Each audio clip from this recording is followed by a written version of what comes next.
Awalnya, kedatangan Belanda ke Nusantara pada awal abad ke-16 membawa perubahan besar dalam tatanan sosial, politik, dan pendidikan masyarakat Indonesia. Periode panjang penjajahan ini memberikan dampak signifikan terhadap perkembangan pendidikan Islam di tanah air. Latar belakang masuknya Belanda ke Indonesia terutama didorong oleh motivasi ekonomi dan politik di Eropa yang dirangkum dalam semboyan Gold, Glory, dan Gospel. Selanjutnya, motivasi kedatangan Belanda. Yang pertama, gold, kekayaan. Pada awal abad ke-16, VOC tiba di Nusantara dengan ambisi besar menguasai jalur perdagangan rempah-rempah yang sangat menguntungkan. Rempah-rempah seperti pala, cengkeh, dan lada menjadi komoditas bernilai tinggi di pasar Eropa. Tujuan utama kedatangan mereka adalah menciptakan monopoli ekonomi dan menguasai wilayah strategis Nusantara. Penguasaan jalur perdagangan ini membawa dampak politik yang luas, termasuk kontrol ketat terhadap kehidupan sosial dan budaya penduduk lokal. Yang kedua, glory, kekuasaan. Motif kedua kedatangan bangsa Barat adalah untuk mencapai kejayaan dan memperluas kekuasaan mereka. Beberapa aspek terkait tujuan ini meliputi: yang pertama, ekspansi wilayah kekuasaan. Bangsa Eropa berlomba-lomba untuk memperluas wilayah jajahan mereka. Semakin luas daerah yang dikuasai, semakin besar pula prestasi dan pengaruh mereka di dunia internasional. Indonesia dengan kekayaan alamnya yang melimpah menjadi target utama ekspansi kolonial. Selanjutnya, persaingan antar negara Eropa. Terjadi persaingan sengit antara negara Eropa seperti Portugis, Spanyol, Belanda, dan Inggris untuk menguasai wilayah strategis di Indonesia. Persaingan ini seringkali berujung pada konflik bersenjata dan perebutan kekuasaan. Selanjutnya, pembangunan infrastruktur kolonial. Untuk mengukuhkan kekuasaan mereka, bangsa Barat membangun berbagai infrastruktur seperti benteng, pelabuhan, dan kota kolonial. Pembangunan ini tidak hanya bertujuan untuk kepentingan ekonomi, tetapi juga sebagai simbol kekuasaan dan kejayaan mereka di tanah jajahan. Yang ketiga, gospel, menyebarkan agama. Tujuan ketiga kedatangan bangsa Barat adalah untuk menyebarkan agama Kristen, baik Katolik maupun Protestan. Beberapa aspek penting terkait misi penyebaran agama ini meliputi: yang pertama, misi penginjilan. Para misionaris Eropa datang ke Indonesia dengan tujuan untuk mengkristenkan penduduk lokal. Mereka memandang hal ini sebagai tugas suci untuk membawa keselamatan kepada bangsa non-Kristen. Selanjutnya, pendirian lembaga pendidikan. Untuk mendukung misi penyebaran agama, bangsa Barat mendirikan sekolah dan lembaga pendidikan. Sekolah ini tidak hanya mengajarkan agama, tetapi juga menjadi sarana untuk memperkenalkan budaya dan nilai Barat kepada masyarakat Indonesia. Selanjutnya, konflik dengan agama lokal. Upaya penyebaran agama Kristen seringkali menimbulkan konflik dengan agama yang sudah ada di Indonesia, terutama Islam. Hal ini menyebabkan terjadinya ketegangan sosial dan perlawanan dari masyarakat lokal terhadap penjajah. Selanjutnya, sistem pemerintahan kolonial Belanda. Yang pertama, sistem diskriminatif. Belanda menerapkan sistem pemerintahan kolonial yang sangat diskriminatif, membagi masyarakat ke dalam strata sosial berdasarkan ras dan keturunan. Pribumi mendapat perlakuan paling rendah dalam hierarki sosial. Selanjutnya, pembatasan pendidikan. Akses pendidikan bagi pribumi sangat terbatas dan penuh diskriminasi. Sekolah berkualitas hanya tersedia untuk anak Belanda dan elit pribumi tertentu yang loyal kepada pemerintah kolonial. Selanjutnya, orientasi kolonial. Pendidikan yang diberikan kepada pribumi diarahkan semata-mata untuk mendukung kepentingan kolonial, seperti menyediakan tenaga kerja rendahan dan pegawai administrasi tingkat bawah untuk perusahaan Belanda, serta mencetak calon pegawai yang patuh dan loyal kepada penjajah. Selanjutnya, jenjang dan jenis sekolah. Pemerintah kolonial Belanda menerapkan jenjang pendidikan formal yang meliputi: pertama, pendidikan dasar. Ada ELS, sekolah dasar untuk orang Eropa, lama belajar 7 tahun. Ada HIS, sekolah dasar untuk pribumi, lama belajar 7 tahun. Tetapi kurikulumnya berbeda dan aksesnya terbatas untuk anak dari golongan priai atau bangsawan. Ada HCS, sekolah dasar untuk anak keturunan Tionghoa.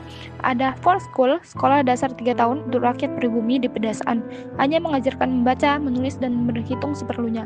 Ada Skakel School, sekolah peralihan yang memungkinkan lulusan Volksschule melanjutkan ke Mulo. Kedua, ada pendidikan lanjutan, ada MULO, setara SMP, lulusan LS atau HIS dapat masuk ke sini. Ada HBS, Sekolah Menengah Umum 5 tahun, setara SMP, SMA, awalnya hanya untuk Eropa. Ada AMS, setara SMA, diperkenalkan belakangan sebagai lanjutan dari MULO. Yang ketiga ada pendidikan tinggi. Belanda mendirikan beberapa sekolah tinggi kejuruan seperti Stovia atau Sekolah Dokter untuk Bumi Putra. Ada THS, Sekolah Tinggi Teknik yang sekarang namanya ITB. Ada RHS, Sekolah Tinggi Hukum. Ada GHS, Sekolah Tinggi Kedokteran sekarang FKUI. Selanjutnya, tokoh pemimpin perlawanan dan pergerakan nasional. Yang pertama, perlawanan fisik kedaerahan. Ada Pangeran Diponegoro, ada Tuanku Imam Bonjol, ada Sultan Hasanuddin, ada Patimura, ada Cut Nyak-din dan Teuku Umar, ada Martha Christina Tiahahu. Yang kedua, pergerakan nasional modern melalui organisasi. Ada Dr. Wahidin Sudirohusudo dan Dr. Sutomo, ada HOS Tjukraminoto, ada 3 serangkai. Yang pertama ada Nudirja Setiabudi, ada Dr. Cipto Mangkusumo, ada Ki Hajar Dewantara, dan yang terakhir R.A. Kartini. Selanjutnya, ketiga, tokoh kepemimpinan Islam yang berpengaruh. Ada Ki Hajar Dewantara, ada Kiai Haji Ahmad Dahlan, ada Kiai Haji Hashim Asy'ari, ada R.A. Kartini, ada Dewi Sartika. Selanjutnya, tantangan dan hambatan pendidikan Islam pada zaman Belanda. Pertama, kebijakan politik diskriminatif. Poin pertama, pendidikan Islam dipinggirkan. Secara sistematis dan tidak diakui secara resmi oleh pemerintah, sekolah Islam, madrasah, dan pesantren tidak mendapatkan bantuan finansial atau fasilitas layaknya sekolah pemerintah bergaya barat. Poin kedua, ordonansi guru.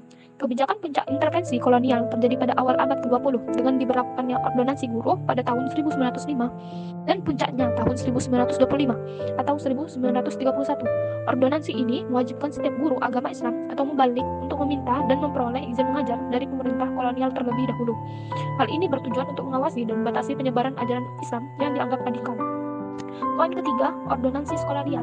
Kebijakan ini mempersulit pendirian sekolah swasta atau liar di luar pengawasan pemerintah yang banyak didirikan oleh organisasi Islam dan tokoh nasionalis. Peraturan ini mengharuskan izin yang rumit dan pengawasan ketat yang menghambat perkembangan madrasah modern. Kedua, pengawasan ketat terhadap aktivitas keagamaan dan ulama. Poin pertama, pengawasan pengajaran agama. Pengajaran ilmu agama diawasi secara ketat oleh aparat pemerintah kolonial. Poin kedua, pembatasan ibadah haji. Ibadah haji dibatasi dan setiap jemaah haji yang pulang ke Indonesia diawasi dengan ketat untuk mengantisipasi pengaruh pemikiran Islam dari Timur Tengah yang dapat membangkitkan semangat perlawanan. Poin ketiga, keterbatasan akses literasi. Adanya kebijakan yang mempersulit masuknya percetakan dari Mesir atau Mekah menghambat penyebaran ide pembaruan dan literatur Islam ke Nusantara hingga materi dan referensi pengajaran terbatas. Ketiga, perkembangan mutu dan orientasi pendidikan. Pendidikan kolonial Belanda dan pendidikan Islam memiliki orientasi yang sangat beda yang menimbulkan tantangan tersendiri bagi pendidikan Islam. Poin pertama, orientasi kolonial versus religius. Pendidikan kolonial orientasi pada kebutuhan administrasi, mencetak pegawai rendahan dan bersifat sekuler. Sementara pendidikan Islam bertujuan membentuk generasi yang taat beragama dan berjiwa besar. Poin kedua, keterbatasan dana dan fasilitas. Pendidikan Islam tradisional pesantren umumnya mengandalkan swadaya masyarakat dan kiai, sehingga fasilitasnya sederhana dan mutunya dianggap rendah oleh standar barat. Hal ini membuat lulusannya sulit bersaing dalam mendapatkan pekerjaan di sektor pemerintahan kolonial. Poin ketiga, stigma terbelakang.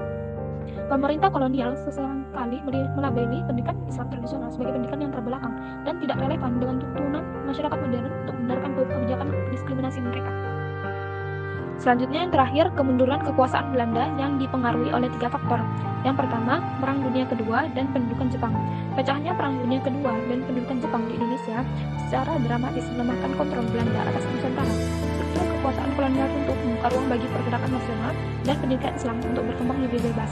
Yang kedua, kebangkitan nasionalisme. Melemahnya kontrol kolonial memicu kebangkitan nasionalisme Indonesia yang kuat. Pendidikan Islam menjadi bagian integral dari perjuangan kemerdekaan dengan banyak ulama dan santri bergabung dalam pergerakan nasional.